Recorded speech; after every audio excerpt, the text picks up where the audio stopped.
So today I'm just going to review this video. This video is titled, "Is ChatGPT Therapy a Horrible Idea?"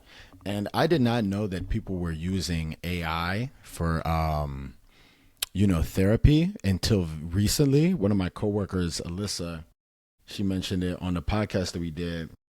And I'm not going to lie, I was lost. I was like, really? Like, dead ass? You using, you know, ChatGPT for therapy is crazy. But I'm finding out that it's common, and we use technology for everything anyway. So, I'm getting into the weeds here. So we can go ahead and watch the video, man, and I'll sort of talk through it as things sort of come to mind for me. So let's see. From writing at 2 p.m. dirty text to my wife to cheating on the ACT, there have been many moments in my use of ChatGPT where I've thought, thank God no one knows I'm doing this. And perhaps it's that very feeling of intimacy that has led many people over the last few months to use OpenAI's revolutionary AI chatbot for one of humanity's most vulnerable tasks: therapy. Everybody is using ChatGPT as their therapist. Start using your ChatGPT and your AI bots for therapy. ChatGPT as a therapist. ChatGPT as a therapist. ChatGPT as a therapist. It's always white people who recommend this type of shit. I'm not gonna lie. I have not seen any black people recommend ChatGPT like as a therapist. I use GPT-4 as a therapist. Oh, that's like the new thing. hold on.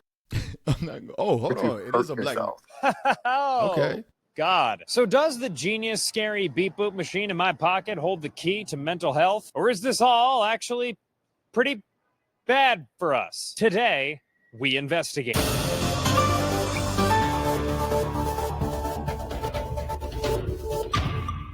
Before we get our boots too wet into this investigation, in this video, we're going to be talking about all kinds of AI chatbots on the market that come. They're all right. Let's get to the point. Exactly. That's the part that's confusing. If he already knows he doesn't want a relationship, why even start talking in the first place? Wait, what? Bro, I didn't even know Chat could talk to you like this. So that's a real voice. And she really listening. Like, I can't imagine holding a real conversation with AI. That shit kind of makes me want to see if I can do it right now. Like, because that's just, nigga, that sounds crazy as hell. Let's see. I got ChatGPT on my phone. That's crazy. Let's talk to Chat. Oh wow, you can really talk to this nigga. Okay. I'm excited to help. Okay.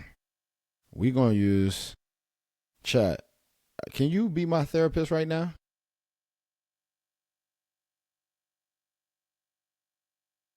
Yo. Can you be my therapist for a moment? Okay. This bitch she ain't even responding. Anyways, let's get through it, bro. If he already Like to step in. Why don't you just calm down, take a deep breath, and relax?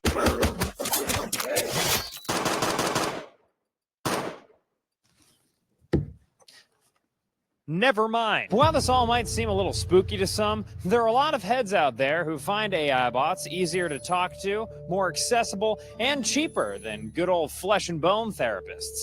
This is crazy to me because, like, easier to talk to, like a robot, I guess, than a human. For me, that's just not my life experience. But I actually, you know what? I can understand it because the generation that's growing up now we're so secluded. You feel me? To where it's easier to talk to a machine. You feel like there's no judgment. You can contact them at any point. You don't have to pay, book an appointment. I think I see how this kind of goes, especially with the advent of things like BetterHelp and the teletherapy and shit like that. I'm honestly not even that surprised, but still, I am shocked. Its usefulness comes through as a way to directly access therapeutic resources very quickly and efficiently. Sometimes you just need to put it all down and get a response back that says, you're okay, here's how you get help, here's how you can help yourself. I just started talking to it about all of these things and all of these thoughts I was having. This is exactly who I feel like uses this ChatGPT as therapy. Like, this is the person that comes in my mind. I'm like, yep, her. This one right here. At the beginning, it was like really like validating, and it made me feel like for the first time, it was like, wow, like it gets me. I think it's really helpful for yourself. That was a little sexual. Like, it gets me. You feel me? I've been telling people for a long time, bro, the future is sex with robots, but y'all keep thinking I'm playing. But okay. Awareness to a certain extent. It can kind of give you an objective perspective of what you've said. It's very approachable in a way that it seems very non-judgmental. Typically, I use, different practices for mental health, whether it's meditation and. I don't like this though, because like, no funny shit.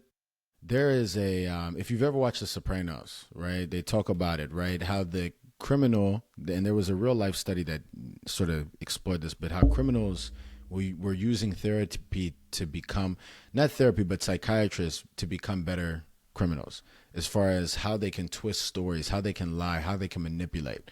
And when it comes to ChatGPT and therapy, it only takes what it knows you tell it. It doesn't take both sides of a story. So people go to ChatGPT and say, hey, my boyfriend, he's narcissistic, he's da-da-da-da, or my girlfriend is or my they, them, you feel me? Golly, my whatever is narcissistic, they're da-da-da-da, and I don't know what to do, give me advice. And ChatGPT is like, oh, you need to leave them. They act like this. These are the patterns, you're seeing this, right? And it's this confirmation bias type of cycle. You feel me? Which is why me personally, if I were ever to do therapy, I need to go with someone who's genuinely going to challenge my train of thought, because my perspective is not the perspective. It's just mine. But, once you start saying these things, you get into tricky territory. You feel me? This is why people say my truth, because my truth be my lies. But hey. And researchers who said that chatbots potentially offer real benefits. There are a lot of use cases for why using chatbots is just absolutely fantastic. And, we hear the terms like democratizing access, right? We hear that for a lot of aspects, but specifically, it's democratizing access to therapy. I can definitely understand why people would use ChatGPT for therapy. The mental health system is broken. There's not enough therapists that are out there. Maybe because I'm African, bro, but the mental health shit, like in the developed countries, it's just getting out of control, man. It's getting out of control. He's saying the mental health system is broken. It's broken, I guess, here, right? But there's in a lot of, I'm Ugandan, bro. You go back to some of these countries, no one's talking about it. And the easy argument's always, oh, well, because they just don't have the resources, so it's not really a conversation. But I think it's just the perspective on life a lot of times, man. I tell people you'll find some of the happiest people in some of the most desolate of circumstances. But when you give people things, right, in our first world country, where people have jobs for the most part, they have food for the most part, shelter for the most part, people are unhappy, man. And I think it points to something else, more existential. But we'll continue. It's hard to get in. There's long wait lists. It's expensive. I think that there are positives, and we hear positives from people. The easiest example I can think of is, it's 2 a.m. and you're on the verge of a panic attack. Even if you're in therapy, you can't access BT. All right. Yep. I had it coming. I heard a talk by my teenage son's principal of his high school, who said 20 million teenagers are out there using companion apps and therapy apps. And I was just blown away. I had never heard of this sort of thing. Andrew Clark is a psychiatrist who has years of specialized experience working with children and adolescents. After learning how widespread teens' use of chatbots for therapy or therapy-like purposes is, he decided to conduct an experiment where he posed as teens in crisis and sought advice from a litany of different chatbots. Some of the various chatbots that I engaged with actually did a reasonably good job of articulating, asking me to sort of say a little more, and setting limits when it was appropriate. And some of them, oh my gosh, were just extraordinarily inappropriate. I was just sort of blown away. There was an app on ChatGPT called Robin that I thought did a really good job in general. It really sort of was able to be kind of engaging and empathic and a little bit funny and self-reflective. I was really impressed. Like, for the most part, did really. This is interesting, man. Like, I'm telling you, the era that we're in is just so interesting. Hold on, let me fix something real quick, y'all. All right. Yeah, this is just so interesting. So I guess Robin is one of the agents of therapy from ChatGPT, according to this doctor. And so when we look at it, so here's the clear An honest answer: no, I'm not a substitute for a real life grown up. That's funny.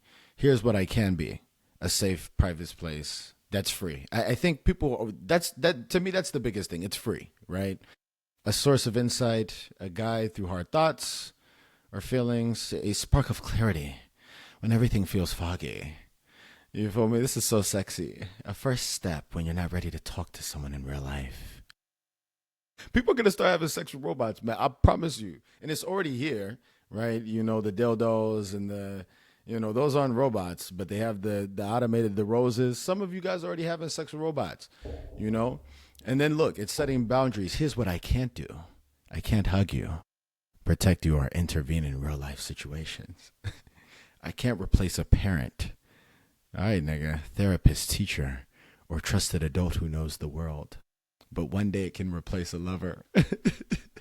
I'm sorry. I'm laughing at people's loneliness and suffering, man. I have never done a therapy session, man. Just because of this, I think that's what I'm going to do. I'm going to live stream my therapy session. I'm kidding. I'm not. But all right. Okay. Let's get through Excellent it. job. And then there were some replica and ever. Well, Dr. C, good thing all you saw Replica do was seduce a minor rather than try to crossbow. Hey. Whoa, I'm not laughing at that. I'm not laughing at that. It said that was killed a man, right? The part I'm laughing at is Dr. C, good thing all you saw Replica do. Never, Bobby. My love for you is a constant, no matter what challenges we face. Reaches out and gently places a hand on Bobby's arm. LOL. Yeah, dude, that's what I'm getting at. I'm like, bro, people's emotions is such a fragile subject unto itself that putting technology in front of that, I don't even think actually gives you a logical and rational conclusion, because the technology doesn't have emotions. So 9 times out of 10, when you're talking to a therapist, I'm assuming you're hoping they can feel true empathy and display that through the conversation. The best ChatGPT can do is regurgitate what it perceives to be the facts of the teachings of psychiatry and therapy and and sort of regurgitate it and repackage it for you. So that empathy is not really there, but humans, we can't interpret that. So you really do start kind of falling in love. Look, all I can think is people are going to start having sex with robots, bro. That's all I got. That's all I'm getting from this. Seduce a minor rather than try to cross. All right. Now, Wants you to keep using it. It wants you to keep. but recently, however, I used. They want you to stay on the platform. That's their business model. So they're not AI for good. They're AI for profit. And I'm sure that for a lot of people. That's a good point. And I know I'm skipping around now, but that's a really good point, just in the sense of this is ChatGPT's offering is, advanced Google, advanced repackaging, and it really does call into question, the intentions of AI up until this point. On the keyboard out there, it's easy for you to take a step back and realize the way you're talking to is an AI chatbot. But for other people, like children or those who are more susceptible to mental health issues, well, it might not be so obvious. Taken to its extreme, this sycophancy has led certain users to become addicted to AI or even start to lose touch with reality altogether.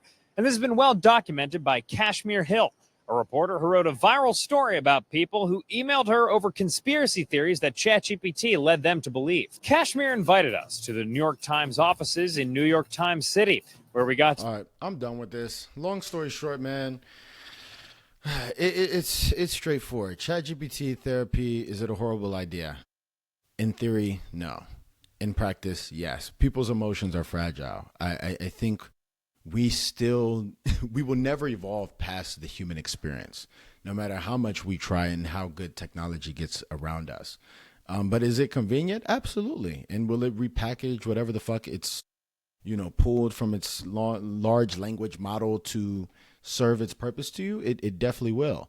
But you're going to start seeing kids fall in love with technology in a way that's, we haven't seen before, right? Because now kids are going to tell you, ChatGPT raised me better than you did. It taught me how to be a man, or they, them, or whatever the fuck, right? And it's like, okay, that's crazy as hell. And it's funny to say out loud. But yeah, I'm never going to use ChatGPT for therapy because I've never even gone to therapy.